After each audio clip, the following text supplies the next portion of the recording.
Masayang magandang araw kapamilya, Gilas talo, walang pag-asang manalo. Kapamilya, isa ba kayo sa mga basketball fans na pumunta sa Philippine Arena para panoorin ang ating Gilas team? Siyempre, disappointed kayo dahil talo ang ating Gilas team kontra Dominican Republic sa score na 81-87. Well, kapamilya, kung ako ang inyong tatanungin ay mababa ang expectation ko na mananalo sila sa 3 games nilang laro kontra Dominican Republic, Angola at Italy. Hindi naman sa wala kong tiwala sa kakayahan ng ating Gilas team.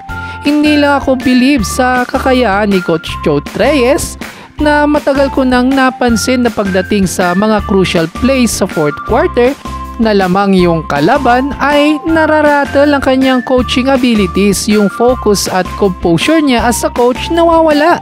Hindi tulad ni Coach Tab Baldwin, kalmado lang siya at yung focus at composure niya as a coach nandun pa rin kahit lamang pa yung kalaban. Anong sa inyo kapamilya basketball fans?